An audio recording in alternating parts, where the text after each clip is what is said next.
नमस्कार, मेरा नाम भाऊ तोरसेकर। आप देख रहे हैं प्रतिपक्ष।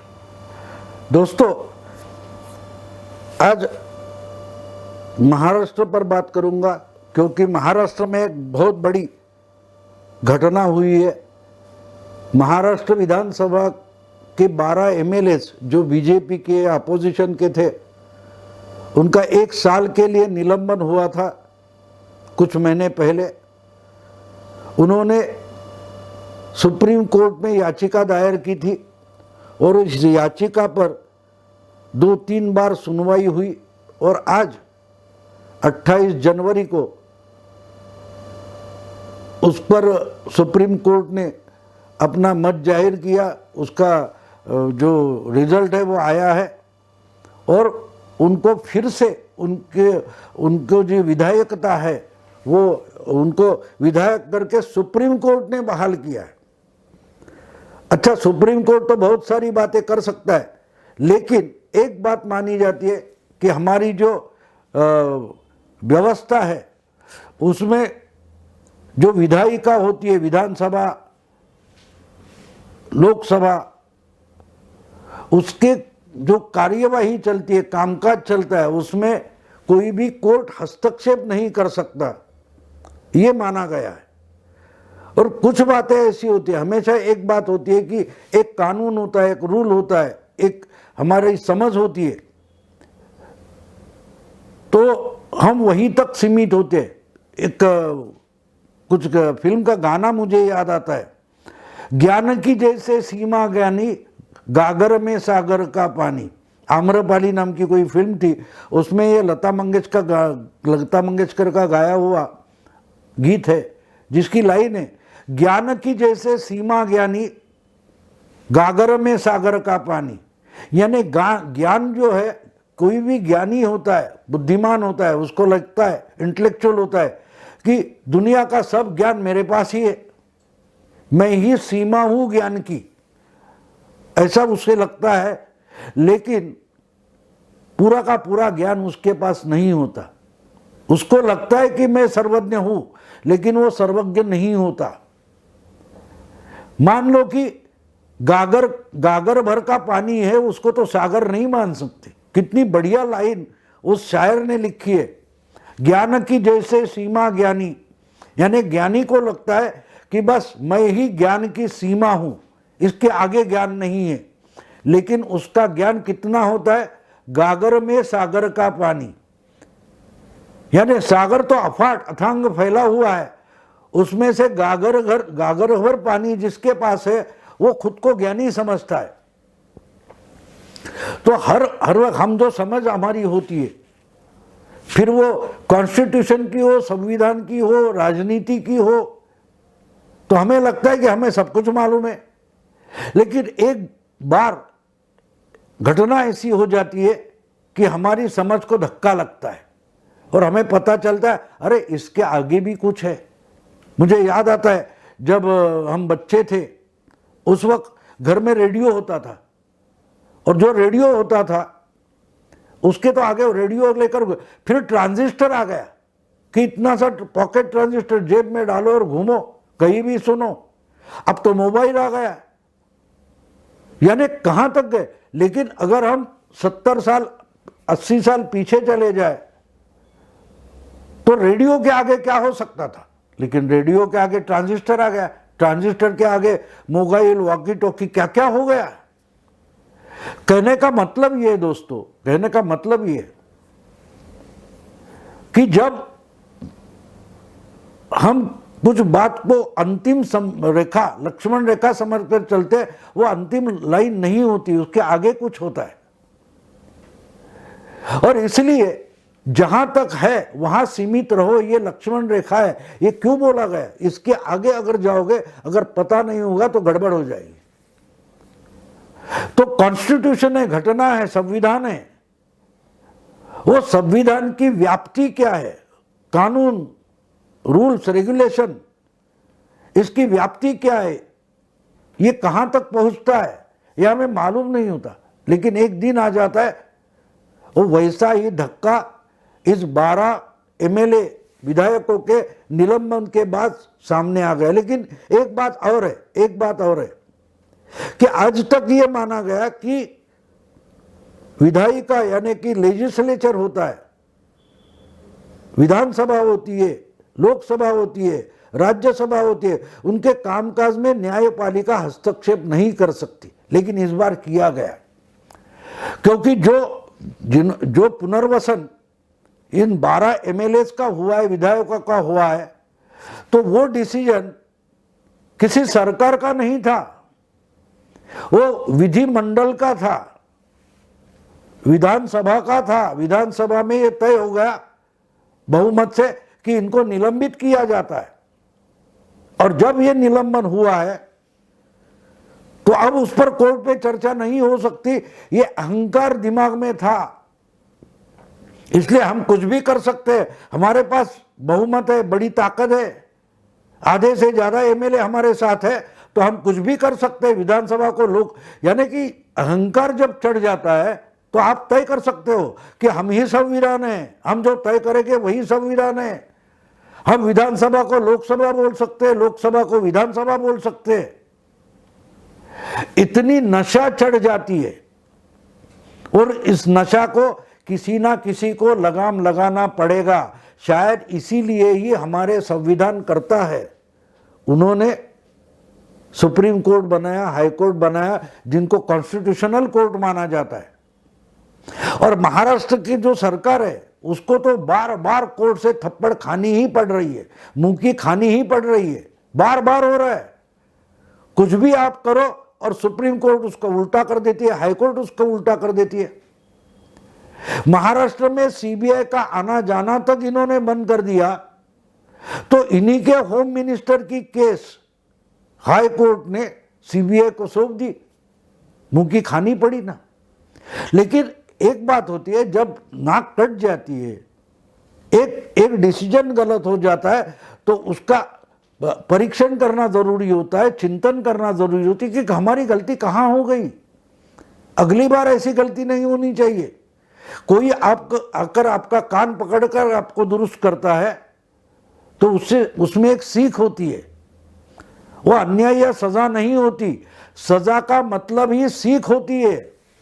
और मुझे अजीब लगता है कि ये सरकार शरद पवार जी ने बनाई है, शरद पवार जी ने बनाई है, जिनको मैंडेट नहीं थी। शरद पवार की पार्टी एनसीपी और कांग्रेस, इनको मतदाता ने अपोजिशन में बिठाने के लिए भेजा था, लेकिन इन्होंने चालाकी की, जिनको मेजॉरिटी मिली थी वो उस अलायंस से शिवसेना को तोड़कर इनके साथ मेजॉरिटी बनाई और सरकार बनाई। तो कम से कम शरद पवार की ये जिम्मेदारी बनती है कि ये सरकार संविधान की तहत चले, संविधान जिस ढंग के मानता है, कानून मानता है, उसी ढंग से ये सरकार चले। ये जिम्मेदारी शरद पवार की थी, उद्धव ठाकरे की नहीं थी। उद्धव ठाकरे सरकार चलाने का उनके पास कोई अनुभव नहीं था, इसलिए सबसे बड़ी जिम्मेदारी विधानमंडल में चलने वाले काम की हो या सरकार चलाने के काम में हो, ये सबसे बड़ी जिम्मेदारी जिन्होंने सरकार बनाने में अगुवाई की थी उस शरद पवार की थी। और शरद पवार कोई छोटे मोटे नेता नहीं है, वो तो 80 साल की उम्र पार कर चुके हैं और 60 साल से ज्यादा संवैधानिक पॉलिटिक्स में है। तो जिंदगी के इस आखिरी पड़ाव में 80 साल की उम्र पार करने के बाद पवार साहब क्या कर बैठे। आज जो सुप्रीम कोर्ट का निर्णय आया है और 12 विधायकों का निलंबन जो था वो खत्म कर दिया गया, उनका पुनर्वसन हुआ। ये महाराष्ट्र की जो सरकार है, मेजॉरिटी है, उसकी प्रतिष्ठा को धक्का लगा है। और सिर्फ सरकार की प्रतिष्ठा को धक्का नहीं लगा है। अगर सबसे और बड़ी बात अगर कोई हो गई है तो इस निर्णय से देश में पहली बार किसी विधानमंडल के कामकाज में कोर्ट ने हस्तक्षेप किया है। इसके बाद देश के किसी भी विधानसभा में अगर कुछ ऐसा हो गया तो उसकी पड़ताल, जांच पड़ताल सुप्रीम कोर्ट कर सकती है। इसके लिए एक नया पायदान तैयार हो गया, नई परंपरा तैयार हो गई आज। यानी पवार साहब ने जो सरकार बनाई, उस सरकार ने अपने पास मेजॉरिटी है, इस नशा में, मस्ती में जो कुछ गलती कर दी, उसके परिणाम देश भर के हर राज्य के विधानमंडल को भुगतने पड़ने वाले हैं। क्योंकि ये ऐसा पहली बार कभी नहीं हुआ था। याद होगा आपको, इसके पहले झारखंड में बहुमत का प्रस्ताव मंजूर करने के लिए एक डेडलाइन सुप्रीम कोर्ट ने दी थी। जब शिबू सोरेन चीफ मिनिस्टर बने थे, कांग्रेस, झारखंड मुक्ति मोर्चा और कुछ इंडिपेंडेंट मिलकर जो सरकार बनाई थी, उसको उस वक्त के राज्यपाल ने 30 दिन की मुदत दी थी, टाइम दिया था कि मेजॉरिटी प्रूव करने के लिए। सुप्रीम कोर्ट ने वो घटाकर कुछ एक डेडलाइन, तारीख दे दी थी, इस दिन के पहले आपको बहुमत, मेजॉरिटी दिखानी पड़ेगी। और शिबू सोरेन ने और उस समय के उनकी जो विधानसभा थी, उन्होंने वो काम किया नहीं। और टाइम, वो तारीख खत्म होने को आई, रात 12 बजे अगर तारीख बदलती है तो सुप्रीम कोर्ट की अवहेलना हो जाएगी। इसलिए सेंट्रल गवर्नमेंट को हस्तक्षेप करना पड़ा था। शिवराज पाटिल उस वक्त केंद्र में यूपीए गवर्नमेंट के गृह मंत्री थे।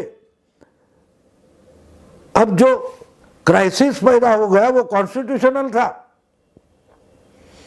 क्योंकि अगर उस वक्त वो टाइम अवहेलना हो जाती तो सुप्रीम कोर्ट को डिसीजन लेना पड़ता कि इस गवर्नमेंट का और इस विधानसभा का क्या करे, जिनको हमने मुदत दी थी, टाइम लिमिट दिया था कि इतने दिन में, इस तारीख तक आपको ये मेजॉरिटी दिखानी है। नहीं तो सुप्रीम कोर्ट उस वक्त यहां तक जा सकती थी कि ये विधानसभा बर्खास्त करो, ये सरकार नहीं, ये विधानसभा बर्खास्त करो। जो विधानसभा संविधान का दायरा है वो तोड़कर आगे निकल रही है। विधानसभा हो, लोकसभा हो, कोई भी हो, उनको संविधान का दायरा नहीं तो पार करने होता, वो अधिकार नहीं है। आप संविधान के दायरे में रहकर ही जो कुछ करना है वो करो, हम उस पर उसकी दखल नहीं देंगे, उसमें दखल नहीं देंगे। ये मर्यादा सुप्रीम कोर्ट की है। लेकिन अगर कानून बनाने वाली जो व्यवस्था है, विधानमंडल है या लोकसभा है, वो अगर संविधान का दायरा तोड़कर आगे निकलती है तो उसको रोकना ये सुप्रीम कोर्ट की जिम्मेदारी होती है। और इस जो अभी जो लेटेस्ट डिसीजन आया है सुप्रीम कोर्ट का, उसमें सुप्रीम कोर्ट ने दिखा दिया है कि पहली बार इस देश के किसी विधानसभा ने अपना दायरा क्रॉस किया है। इसलिए जो निर्णय लिया है वो हम बर्खास्त करते हैं और उन 12 विधायकों को वापस विधानसभा का उनका जो सदस्यत्व है वो बहाल करते हैं। लेकिन इससे एक बात हो गई, एक बात तो क्लियर हो गई कि विधानसभा में जो निर्णय होता है, विधानमंडल में जो निर्णय हुआ है, उसकी भी जांच पड़ताल सुप्रीम कोर्ट कर सकती है। एक नई परंपरा यहां से शुरू हो गई और ये महाराष्ट्र की विधानसभा से शुरू हो गई, जिसमें शरद पवार जी को मानने वाले एमएलएज, विधायक बहुमत से है। जो सरकार पवार साहब ने बनाई है, पवार साहब के नेतृत्व में ये एमएलएज, विधायक इकट्ठे हो गए, इन्होंने ये गलती कर दी होगी तो इसकी जिम्मेदारी किसकी बनती है? क्या कर बैठे पवार साहब? पवार साहब ने सरकार एक तो बनाई है, ऐसी सरकारें बनती है, बिगड़ती है, जाती है, आती है, छोड़ दो, वो बात बड़ी नहीं है, वो राजनीति की बात है। लेकिन पवार साहब ने जो सरकार बनाई, जो एमएलए विधायक इकट्ठा करके एक सरकार बनाई, उस मेजॉरिटी विधायकों ने विधिमंडल में ऐसी बड़ी भारी गलती कर दी है कि जिसके परिणाम देश भर के विधानसभा में विधानसभाओं को भुगतने पड़ने वाले, क्योंकि महाराष्ट्र की सरकार ने या मेजॉरिटी ने विधानमंडल के दरवाजे सुप्रीम कोर्ट के हस्तक्षेप के लिए खुले कर दिए। यही बात जब विधानसभा के स्पीकर सभापति चुनने थे उस समय में होने वाली थी। राज्यपाल ने अड़ंगा लगाया था कि अगर आपको ये करना है तो इतने जल्दबाजी में आप नहीं कर सकते, तो इन्होंने वही मेजॉरिटी की ताकत पर बोल दिया था, आप मानो या ना मानो हम तो सभापति का चुनाव करेंगे। लेकिन आखिरी दिन शरद पवार ने हस्तक्षेप किया और बोल दिया था ऐसा मत करो, अभी जल्दबाजी में सभापति का चुनाव पूरा मत करो। यह हस्तक्षेप शरद पवार जी ने किया था, याद होगा आपको। तो वही हस्तक्षेप शरद पवार जी उस 12 विधायकों के निलंबन के बाद में भी कर सकते थे कि भैया आपने कर दिया तो कर दिया, लेकिन गलती सुधारो, उनको फिर से बहाल करो। इतने दूर तक इतने लंबा निलंबन नहीं हो सकता, ये शरद पवार पहले कर सकते थे। और उनका अगर कोई सलाह हो तो ये सरकार महाविकास आघाड़ी की है, जो मेजॉरिटी है विधानसभा में, वो पवार साहब की सलाह नकार नहीं सकती थी। अगर सभापति के चुनाव के लिए पवार साहब ने जो सलाह दी वो इस सरकार ने या मेजॉरिटी ने नकारी नहीं थी, तो 12 विधायकों के निलंबन के बाद भी पवार अगर सलाह देते तो निलंबन जल्दी से खत्म कर दिया जाता, और वो कर दिया जाता तो ये जो याचिका थी उसकी सुनवाई सुप्रीम कोर्ट में खारिज हो जाती कि भैया अभी प्रॉब्लम बचा नहीं है, आप तो बहाल हो गए, तो हम आप पर डिसीजन क्यों ले ले। सुप्रीम कोर्ट वो याचिका खारिज कर देती कि अभी विषय खत्म हो गया। तो बंदी मुट्ठी लाखकी बोलते हैं, यानी इस पर सुप्रीम कोर्ट अपना अधिकार नहीं जमा सकता था। लेकिन आज जब उसकी सुनवाई होकर डिसीजन आ गया तो डिसीजन ये कहता है कि इसके बाद किसी भी विधानमंडल में, किसी भी लोकसभा में अगर इस तरह से संवैधानिक दायरा पार किया जाता है और कोई याचिका लेकर आता है, कोई रिक्वेस्ट लेकर आता है, तो सुप्रीम कोर्ट उसकी दखल कर लेगी, उसकी जांच पड़ताल करेगी। आज तक ये हुआ नहीं है, ये हुआ नहीं है। कितनी बड़ी भारी गलती महाविकास आघाड़ी सरकार ने की है, और ये सरकार बनाने में शरद पवार ने की है। ये हिस्ट्री में लिखा जाएगा कि जिंदगी के आखिरी पड़ाव में जब पवार साहब थे तो उन्होंने ऐसी सरकार बनाई कि उसके हाथ से एक संवैधानिक बड़ी भारी गलती हो गई, जिस गलती के परिणाम देश भर के विधान मंडलों को भुगतनी पड़ी है। इसलिए मैंने ये सब्जेक्ट बनाया कि शरद पवार साहब ये क्या कर बैठे। जिंदगी के आखिरी पड़ाव में जब आप होते हो तो आपकी पूरी जिंदगी पर कोई कलंक ना लगे, उसकी चिंता करनी पड़ती है। पवार साहब ने शायद की नहीं। इतना ही कहकर रुकता हूँ आज, आगे और कुछ बोलूँगा। इस पर ज़्यादा बोलने की ज़रूरत है, फिर कभी समय आएगा तो बोलूँगा। अगर ये वीडियो आपको पसंद आए तो लाइक कीजिए, शेयर कीजिए, फॉरवर्ड कीजिए और प्रतिपक्ष को सब्सक्राइब कीजिए। नमस्कार।